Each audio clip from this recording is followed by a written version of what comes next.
Hello, welcome back to Inflation Decoded and Explained.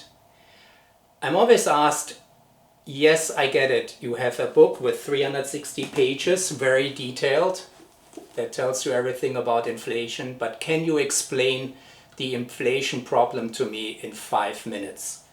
Now, here's my shot at it. I will give it a try. Now, when you think about the inflation crisis right now, think about it as three forces that will contribute for this inflation problem and to make it much worse. The first one is what I call Loafus Inflation. If you read my book, you know the expression. Loafus stands for loss, L, of faith in stability, L-O-F-I-S. So it's basically a loss in paper money. Why do we increasingly have that loss in faith in paper money? Well, let's look at the end of the last inflation series. That was in 1982. What happened since then? Increasingly, we have in the developed world fiscal deficits getting bigger and bigger. So we are spending money that we don't have. Not only in a recession, we do it constantly. We think it's very cool and we think we get away with it. We also have first embraced loose monetary policy, and that worked well. So we went more and more into ultra loose monetary policy. You see it. We have in some countries negative interest rates. In the US it's practically zero. In Germany for the longest time it has been negative. And that's a big problem because we're expanding the monetary base, we do quantitative easing, we're buying securities to push money into the economy. That's a big problem. Credit growth, another problem. Bigger than economic growth. Another example like the first one, we're spending money that we don't have. That's not sustainable. We get away with it for years, but eventually people will say, wait a minute, is this going on forever like this? Record indebtedness, that's the result of this credit growth. We have never had so much debt in the developed world, in absolute and in relative terms. When we enter inflation right now, our debt to GDP is much bigger than it was in 1973 when we had the last inflation crisis that ended in 1982. Productivity, another very important point. We get away if productivity is high. We get away with all these tricks that we are playing. But if productivity is decreasing or stagnating, that's a big issue because that's not a way to absorb all the bad policies that we are doing. And because of the indebtedness, we have central banks being trapped. The typical things to fight inflation, rising interest rates, are very difficult to do when you have record indebtedness, because you will risk that some of these debtors will not be able to pay up their obligations. So we cannot do like in the 70s when we just raised the interest rates dramatically and fought inflation. That will basically be economic suicide. We cannot do that. So it will be very tricky. We are basically here in a dead-end street. Trust is therefore going down, trust in paper money. And surprisingly, people think that cryptocurrencies are better than established currencies. That shows you where the trust is going. Obviously also precious metals like gold are going up. Now let's go to the second force. I call it EMEG inflation. E-M-E-G, Emerging Markets Economic Growth. What it means is we have more than 3 billion people that are currently entering the developed world lifestyle. Meaning they go from a very primitive way of living to the developed world of having 1 or 2 cars, televisions, appliances, and all these things. They consume more energy and they consume more commodities, and also they will have different food preferences, more protein rich. The result is an incredible additional demand for commodities and for product and services. And the result is an inflationary push. And this will not go away by the way, if we raise interest rates in the developed world, that has not that much to do with the emerging markets.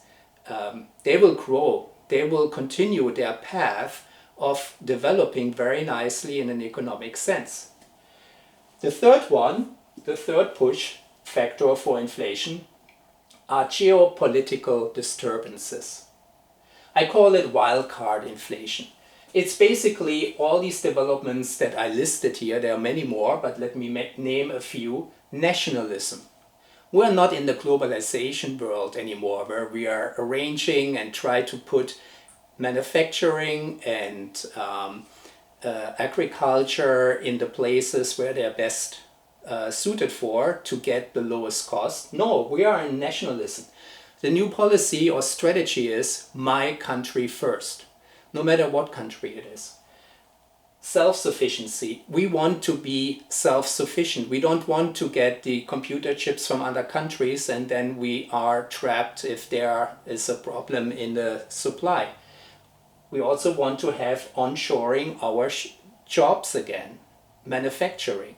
So what's going on? Well, very simply, when we outsource our activities to emerging markets, the cost base was going down. That was the reason we are doing it. Now we are bringing these jobs back to domestic economies. And obviously it will get more expensive and this will not go away. This is a long trend of higher costs unless we find a way to increase productivity.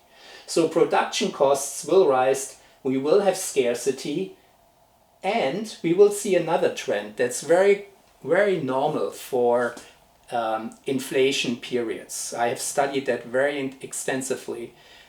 When inflation goes up, companies and also individuals change their cash management. Instead of leaving money in the bank, they just say, let's keep up inventory. Companies build up their inventories of products that they need for production, or even commodities that they don't need, but they think like, hey, I can have this commodity stored in my storage facility and I can trade it, and that way I get a better return than on my cash in the bank that gets inflated away. So the new trend is cash management will be replaced by inventory management. And you see it already happening. So what is the conclusion? What is next? Well, one thing is that you have to get used to something that I call RECESFLATION. It's an artificial word that I created for recession and high inflation.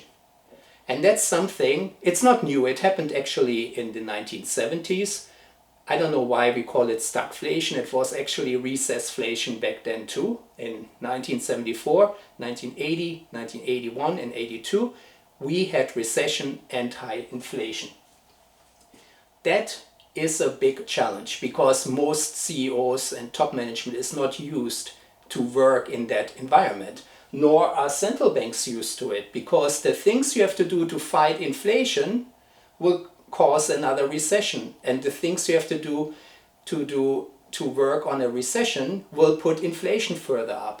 It's another trap that we have. But please get familiar with recessflation. I have a special video on this on my YouTube channel. You can watch it there. But also, we will see a prolonged period of high inflation. Don't think it's transitory. It will not go away very quickly. I wouldn't be surprised if we have a multi-year problem here that can stretch into a whole decade of a period of 10 years until we find a way to find new equilibriums and get back to a low inflation environment. This is a serious problem we have because all these three forces are very powerful and there is not a single strategy that addresses all three of them. So this was my attempt, went a little bit over time, but this was my attempt, inflation in 5 minutes. I hope it helped. Send me your view and let's discuss. Maybe you have a different view, different forces, and I'm very happy to take questions or comments or criticism. Please shoot it to me in the comment section. Thank you very much.